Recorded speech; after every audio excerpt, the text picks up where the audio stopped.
1. 3 recent events in particular are bugging me out. And of course I realize there could be other explanations, but I'm convinced that there is something weird going on. The first 2 events tie into each other, but anyways, allow me to explain. Event 1. The other night my older brother came home and saw my little brother holding our cat. He looked him directly in the eyes, and they had a brief conversation about video games. Then my older brother walks upstairs into his room and remembered that my little brother was at my grandparents' house spending the night. He walked into my mom's room and asked where our little brother was, and she responded, "At your grandparents' house." My older brother mentions that he just had a conversation in the living room with my little brother, and she looks at him like he is crazy. Event 2. I was hanging out with my neighbor last night, and it was around 8 p.m. when he decided to leave. We'll call him Jay. As Jay was walking across the street to return to his house, he texted me saying he just saw our other neighborhood friend, Adam, walk out from behind a bush, kinda smelling like weed. Adam then approaches Jay, says, "Sup?" and then gets into his car and drives away.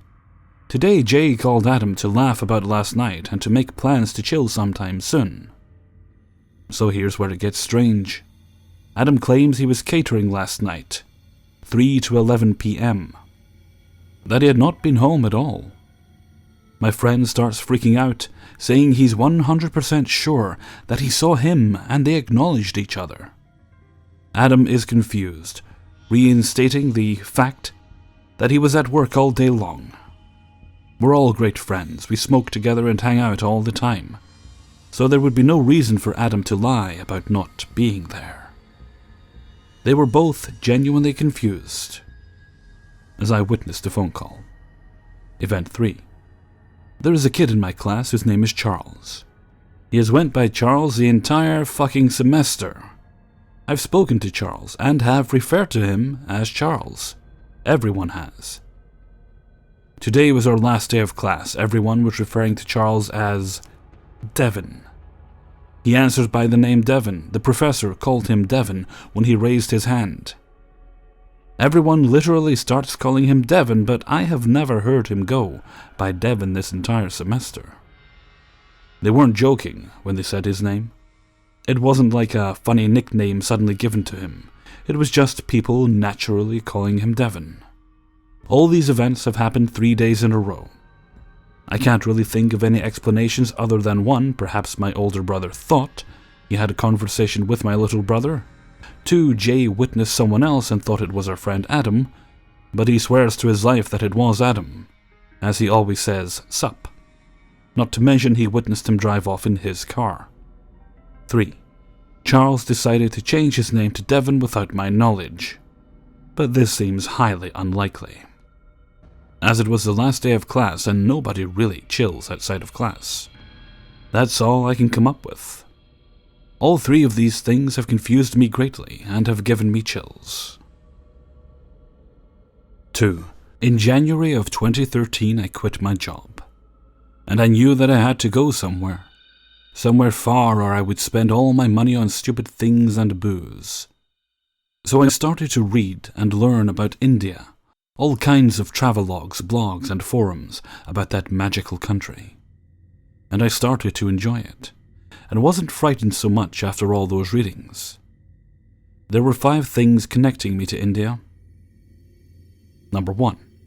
In 2006 or so, I had a dream about some big church, and its interior with wooden benches and lots of people praying and chanting. Some months after I had that dream, I stumbled upon that church. That exact interior with wooden benches on YouTube. And the video said it was Lotus Temple, New Delhi, India. Number 2. Somewhere around 2009, I had a really vivid dream about some Indian wedding with lots of bright colors, people, and really nice orange skies. I don't know what was the meaning of the dream, but it was striking, one of those dreams which stays with you for a long time. Number 3. In January of 2008, I wrote a poem about a stone. And with every poem I put on my blog, I want to put some nice picture to match the poem. So I found a picture of a nice round stone. Before I went to India, I googled every place where I would want to go. And when I googled Mamallapuram, Southeast India, I saw the exact stone. Number 4. I worked in lottery as a vendor. There was one nice girl that came to buy lottery tickets every few months. And I really wanted to ask her out, but never had the guts.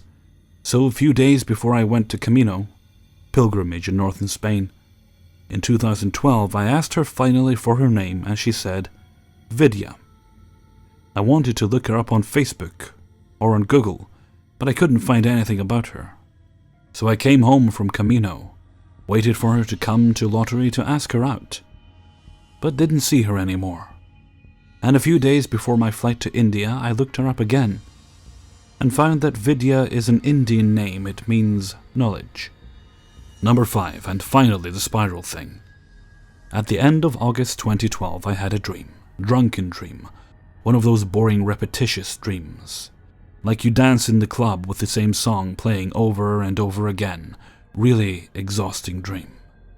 I dreamt about the spiral. It was spinning in my head round and round, and in my dream I would say, okay, circle. But the angry Indians in my head would say, not the circle, the spiral. And again I would say circle, and they would say, not the circle, the spiral, and so on and so on. As I woke up, I remembered the Fibonacci sequence, golden cut, and all that. And when I looked it up, I found out it was made by Fibonacci in 13th century. But its origin is from India. At that time, I didn't know that I'm going to India, and I just said, wow, how did my drunk head know that it's from India? After all this intro, I was finally in India. It was a really spiritual journey, and I liked it a lot.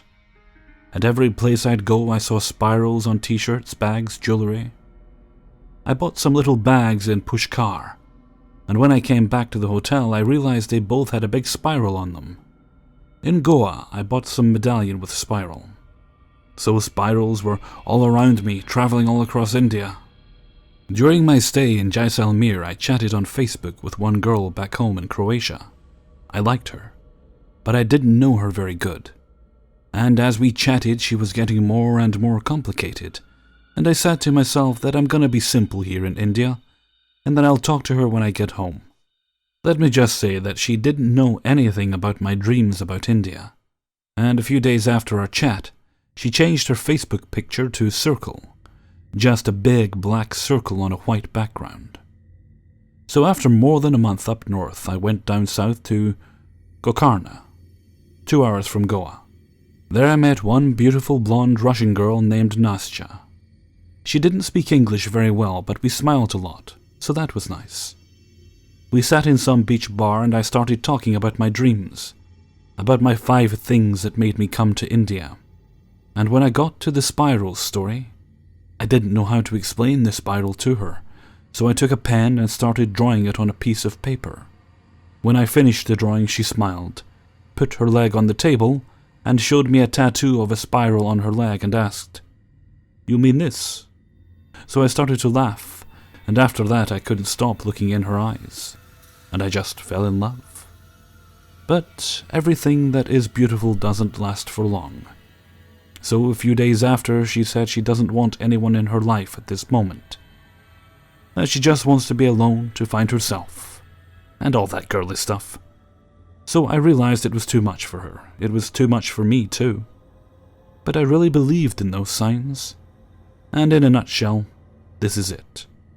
That's my spiral story. Even now, almost 4 years later, I see spirals all around me, and I still don't know exactly what does it mean.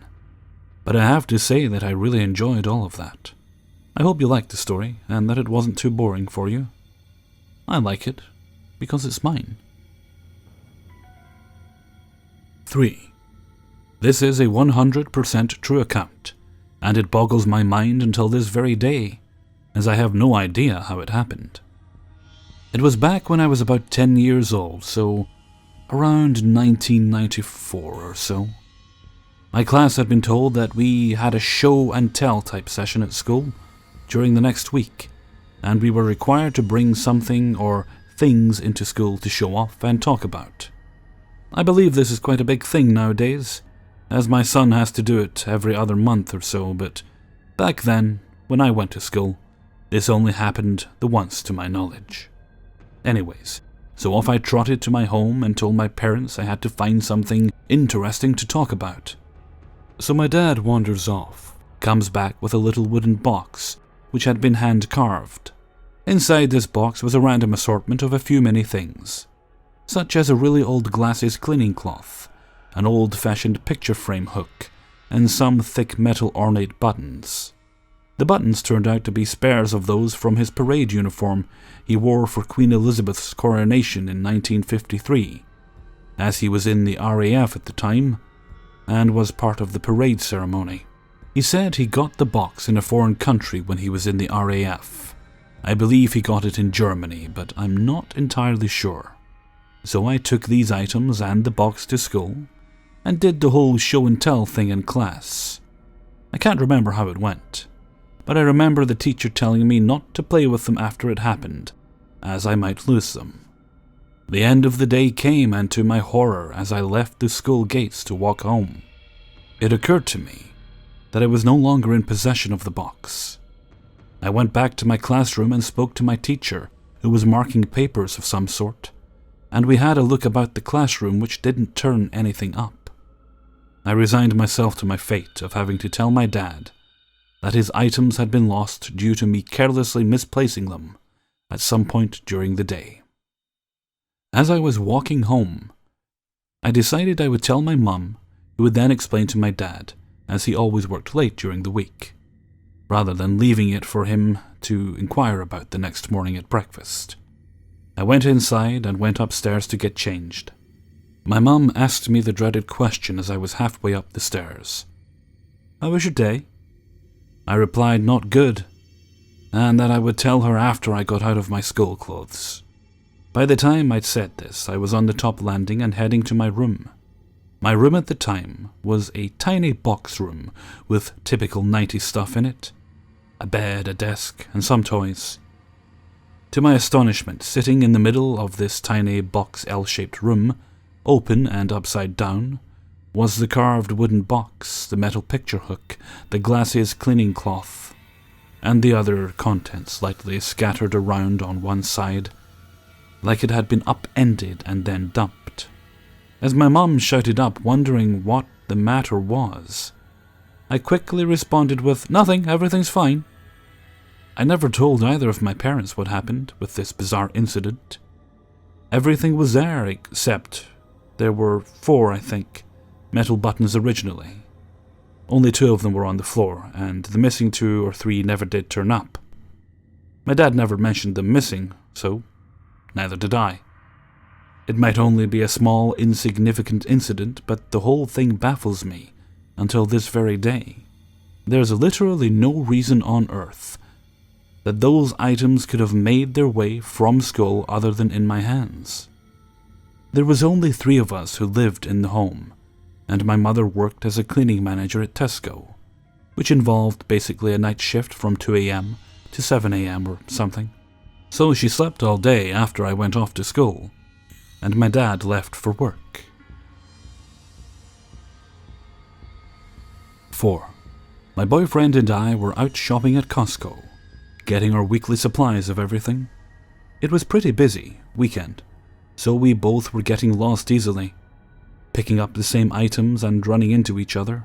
At least we are doing a good job at shopping, we said. I have always been on the look for new coat hangers, and they never ever have coat hangers.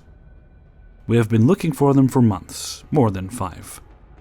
When we finally were able to get ourselves in order and start shopping together, which, if you have been to Costco on the weekends, you would know what I'm talking about. People aimlessly walking around with blank stares and looks of wonder, and people attacking the food samples, making great giant clots in the population of shoppers, and their distribution in such a way that you have to run circles around the entire store to get one thing. So we had the cart in hand, and we made it to the food section. We had a list, checked over it quite a few times, We were even remarking about how good this Costco trip was going, considering the chaos inside the building. Next to the fruit, in a dark corner, seriously, one that you would never look in, and we have scoured multiple times for housewares. Gluten-free bread, because it's always in an odd place. Whatever, there they are. Oh my lordy, there are freaking coat hangers. Only one type, completely not related to any item around them. Never seen them before. At that point, even I was thinking, is this real? We grab a box happily, stay together shopping because getting lost in Costco makes you feel like a child who has lost a parent. Keep the cart in hand, grab about 12 or so more items and go to checkout. Even at the register we were talking about the coat hangers. Everything is rung up. My boyfriend goes to get a slice of pizza while I sat on our cart. He eats. We walk out and they check over everything on the receipt, as they do. Once we get to the parking lot, we are putting away everything Tetris style. Because they gave us boxes but put raw chicken with the raspberries and shit like that. Maybe the guy loading the boxes was new, who knows. And everything was mixed up. We load the car happily and amazed. We made it out without a hang-up or whatever. Yay, we got everything. We got coat hangers. I look over at the cart return as my boyfriend is on his way to return our cart. I noticed a rogue coat hanger. Same type. The only kind they sold at Costco on this particular day. Same as the ones we had picked up. I think to myself, man, I'm so glad they finally had those. My boyfriend comes back and says, "Where are the coat hangers?" We look in the car, look at the receipt. Both of us are astonished to find they aren't there. We watch the cashier ring it up. We were paying attention to not go over our limit on our credit this day. We were so excited about these damn coat hangers. Boyfriend says maybe I moved them when I got birdseed or something. They were buried. Didn't make sense. We went back inside, looked everywhere we had been in the store. Couldn't find them misplaced anywhere. So we grabbed a box of hangers. They were exactly in the same place they were when we grabbed them. We even had the same cashier leaving Costco again. He even made a remark about our second trip to get more hangers. The hangers were literally deleted from our ticket, our cart, but not from my boyfriend's memory, mine, or the cashier's. It was like it was being erased, but one lone coat hanger remained. In the lot, right where we would end our interaction with the cart, Costco, everything. The cart was never left unattended. We were paying attention. 5. On Christmas morning a few years ago, my family and I were hanging out at our house, waiting for everyone to wake up. We had no children at our house that morning, so we're getting a late start. My sister-in-law called from a house not far away, where another group of relatives was celebrating Christmas, to see how our morning was going, and to make plans to get together with us again during the holidays. Also, her daughter, our niece Jay, had left her dog's food dish at our house the night before, when they were all visiting our house. My husband was the one on the phone with her, and she told him that a friend of Jay's named Stacy was going to come by our house to pick up the dog dish and bring it up to their house where he was going by to visit, before heading back home to the town where both he and Jay lived. My husband remembers this clearly because Stacy was a guy, and that's an unusual name for a guy. Just then our doorbell rang. My husband said, "I think he's here now." They hung up the phone and my husband answered the door, where there was a guy who introduced himself as, or answered to the name, Stacy. We invited him in and I chatted with him while my husband went to get the dog bowl. I did most of the talking, asking questions and chatting about the weather, holidays, traffic, etc., and thanked him for stopping by to bring Jay the dog dish, etc. My husband brought the dish and handed it to Stacy. He took it. We said our goodbyes. Merry Christmas, and he left. My husband called back my sister-in-law to continue their conversation and told her Stacy had just picked up the dog bowl. She said, "What are you talking about?" Further discussion and questions to Jay, etc., and they said Jay doesn't know anyone named Stacy. No one was supposed to come by to pick up the dog bowl. and they just planned to pick it up next time they were at our house. So we felt like we were in the Twilight Zone. Of course, the logical explanation is that my husband misunderstood. But then why did a random dude show up at our door on Christmas morning at that exact moment, answer to the name Stacy, accept the dog dish, and then just leave with it? What the heck? Everyone was freaked out and had some wild ideas, but we never figured it out. No one thought to look to see whether he was in a car, but he wasn't outside when we looked again after the second phone call.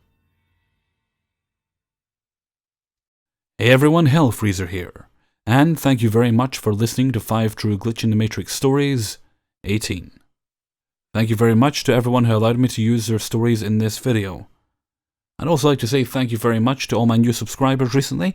I'm getting very close to hitting 27,000. Or may have hit it by the time you see this. I think I'm very close, about 21 I think I need. So we're getting very close to that. That'll be a nice way to finish out the year on. And I would, of course, also like to say thank you very much to everyone who liked and shared my last video. That really, really does help. So thank you very much to everyone who did that. It is a big factor in helping the channel grow. Now, I hope everyone's sufficiently recovered from Christmas in preparation for getting sufficiently messed up again on New Year's Eve. Me, I'm not really a big partier, but I usually just go in, see in the new year, see in the bells with my family, and then I usually head home after about an hour or so of socializing, because I'm usually good after that. That sees me through till I see them again, because later in the week or whatever. Anyway, I think that's us for now, so until next time, thank you very much for listening, and take very good care of yourselves.